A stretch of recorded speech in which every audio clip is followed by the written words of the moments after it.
O céu sobre a pequena fazenda em Minas Gerais estava encoberto por nuvens pesadas, e a brisa da noite trazia consigo um cheiro úmido de terra e mato.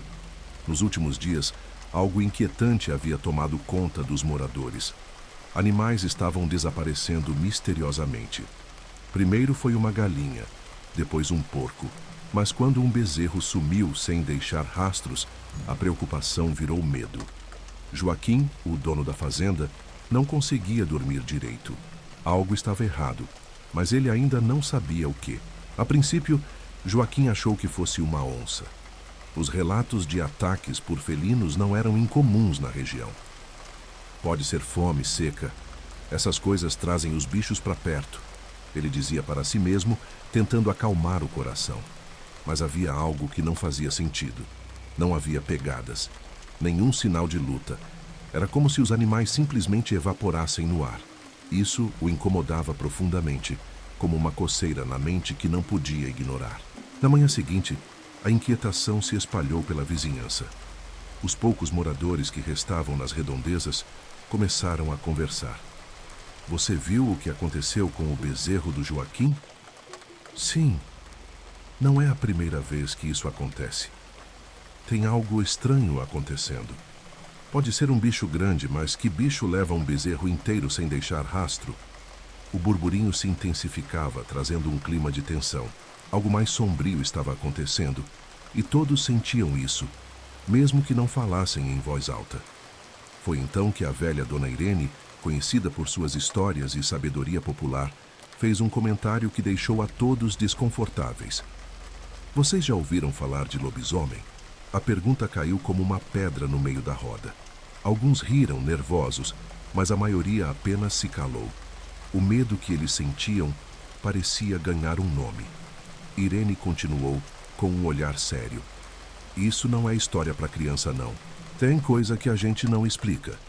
Mas quem vive na roça sabe que tem mais entre o céu e a terra do que a gente entende. Joaquim não queria acreditar em superstições. Ele era um homem prático, acostumado a lidar com as durezas da vida no campo. Mas naquela noite, enquanto caminhava pela fazenda com sua lanterna, sentiu um calafrio que percorreu sua espinha. O vento parecia sussurrar algo entre as árvores, e as sombras dançavam de forma inquietante. Cada estalo de galho seco soava como um alerta. Ele tentava se convencer de que era apenas cansaço e paranoia, mas não estava convencido. Durante a madrugada, um som estranho ecoou pela fazenda. Era um uivo, distante, mas que parecia cortar o silêncio como uma lâmina afiada. Joaquim congelou.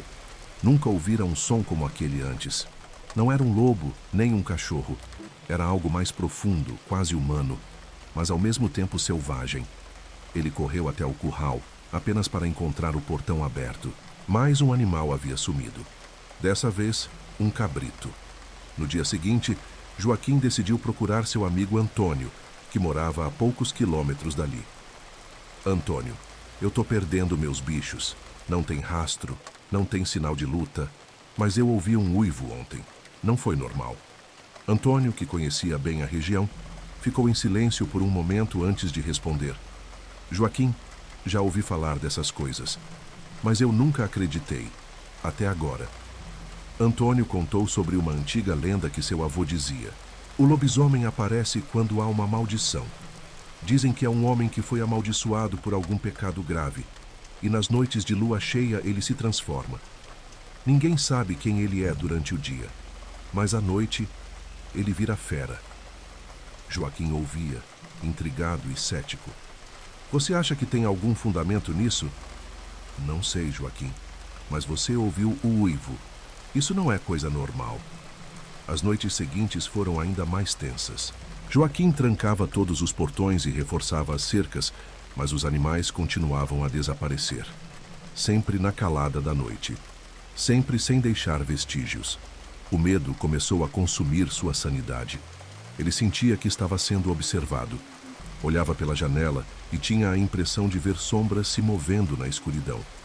Eu tô ficando louco, pensava. Mas lá no fundo, ele sabia que não era loucura. Algo estava lá fora. Dona Irene foi até a fazenda oferecer ajuda.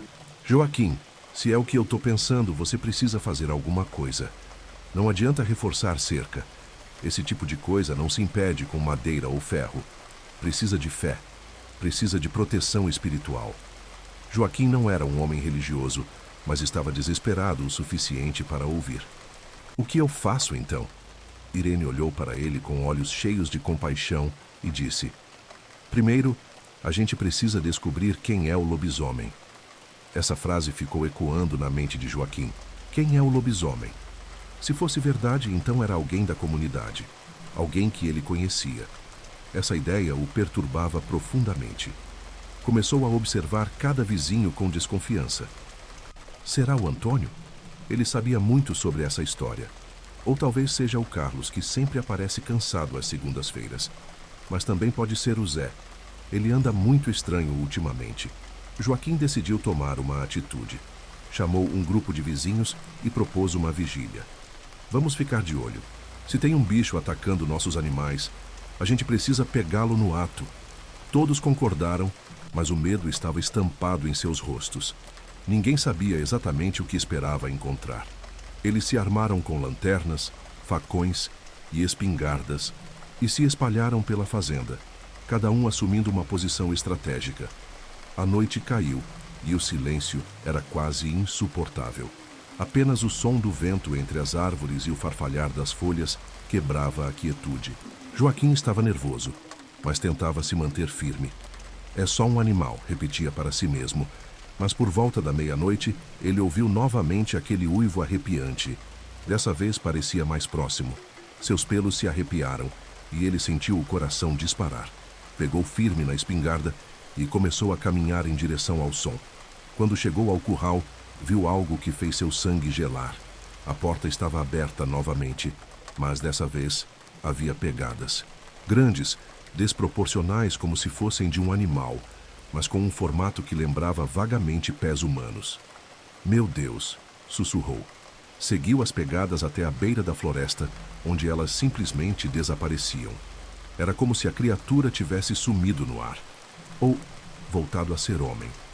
A mente de Joaquim estava em turbilhão. Quem é? Quem entre nós esconde esse segredo terrível? Ele sabia que precisava descobrir antes que mais animais, ou pior, pessoas, desaparecessem. Mas como confrontar alguém sem provas? Como acusar um vizinho, um amigo? As perguntas o atormentavam e o medo do desconhecido crescia a cada instante. Ele sabia que estava lidando com algo além do que podia entender.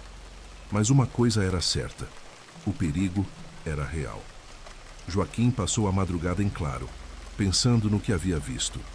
As pegadas desaparecerem no meio da floresta não fazia sentido algum.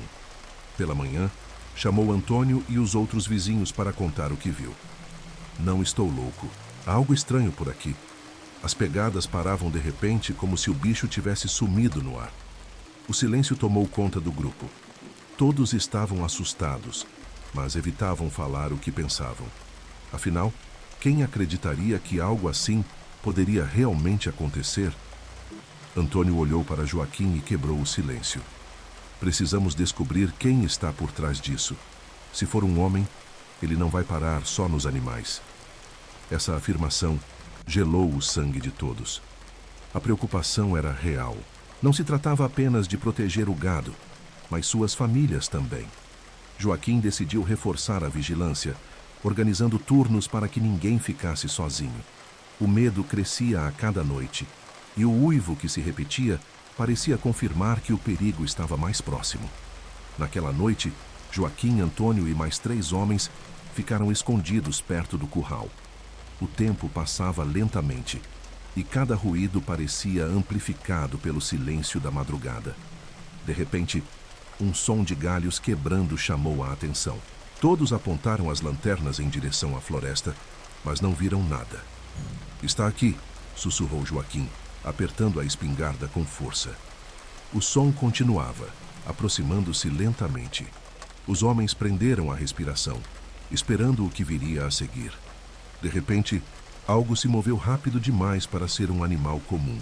As lanternas mal conseguiram acompanhar o movimento, mas por um breve instante, Joaquim viu que parecia ser uma figura humanoide, com pelos cobrindo o corpo e olhos que brilhavam no escuro. "Meu Deus!" exclamou, mas antes que pudessem reagir, a criatura desapareceu na escuridão. "Vocês viram aquilo?" perguntou Antônio com a voz trêmula. Todos concordaram em silêncio, cada um processando o que acabara de acontecer.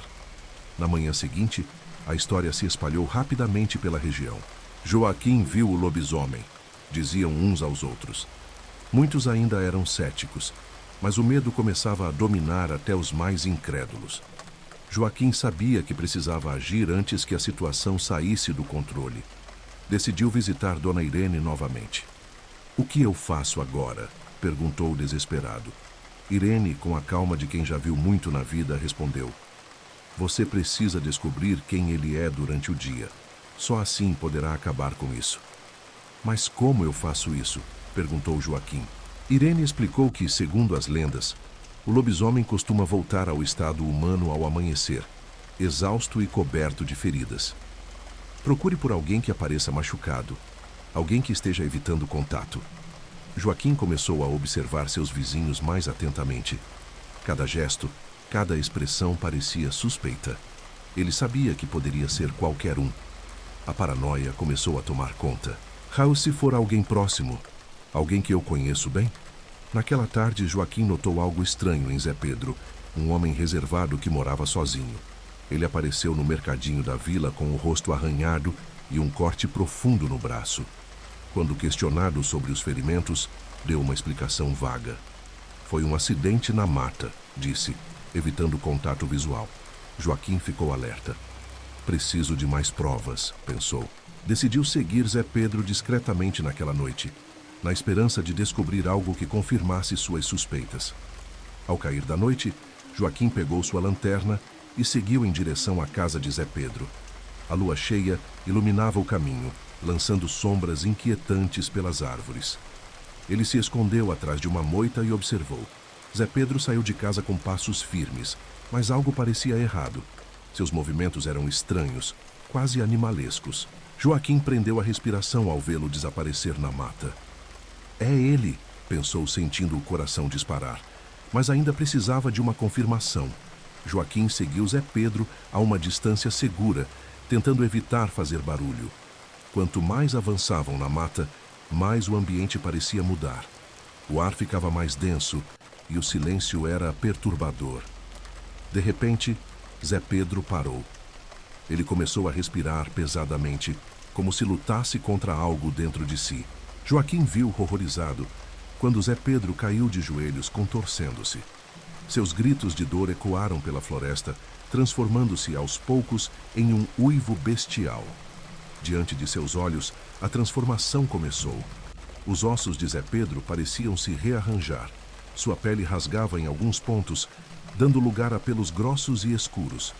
Joaquim mal conseguia acreditar no que via. Sentiu o impulso de correr, mas seus pés estavam presos ao chão pelo medo. Quando a criatura finalmente se levantou, já não era mais Zé Pedro. Era o lobisomem, e ele farejou o ar, como se já soubesse que não estava sozinho. Joaquim prendeu a respiração, tentando se esconder. O lobisomem avançou lentamente, farejando o ar e observando as sombras. Joaquim sabia que, se fosse descoberto, não teria chances. Mas uma ideia surgiu em sua mente. O lobisomem só poderia ser detido pela manhã, quando voltasse ao estado humano. Ele precisava resistir até o amanhecer. Decidiu continuar escondido, movendo-se cuidadosamente para evitar ser visto. Cada segundo parecia uma eternidade, e o uivo do lobisomem cortava o silêncio da noite. Finalmente, os primeiros raios de sol começaram a iluminar a floresta. Joaquim viu a criatura começar a contorcer-se novamente. O lobisomem caiu no chão gemendo de dor, enquanto seus pelos desapareciam e sua forma humana retornava. Quando tudo terminou, Zé Pedro estava lá, nu e desorientado. Joaquim saiu de seu esconderijo e apontou a espingarda. "Por que você fez isso?" perguntou, sua voz trêmula de emoção. Zé Pedro olhou para ele, lágrimas nos olhos. "Eu não escolhi isso." Zé Pedro explicou que a maldição vinha de gerações em sua família. "Tentei fugir, tentei me isolar, mas não adianta. Em noites de lua cheia eu me transformo. Joaquim sentiu uma mistura de raiva e pena. Você precisa sair daqui. Não pode continuar colocando todos em risco. Zé Pedro concordou. Eu já estava planejando partir. Não quero machucar mais ninguém. Com o coração pesado, Joaquim baixou a espingarda. Sabia que não havia outra escolha. Naquela manhã, Zé Pedro deixou a vila sem se despedir de ninguém. Joaquim observou de longe, sentindo um peso sair de seus ombros. A paz parecia ter voltado à fazenda, mas o trauma daqueles dias nunca seria esquecido. Ainda assim, ele sabia que fez o que era necessário. Quando voltou para casa, sentou-se na varanda, olhando para o horizonte. A vida na roça continuava, mas ele sabia que algumas histórias jamais seriam contadas. O que ele viveu ali seria um segredo enterrado na terra mineira. Mesmo com Zé Pedro longe, o uivo do lobisomem parecia ecoar na mente de Joaquim nas noites mais silenciosas. Ele sabia que havia escapado do perigo, mas também sabia que algumas maldições são eternas.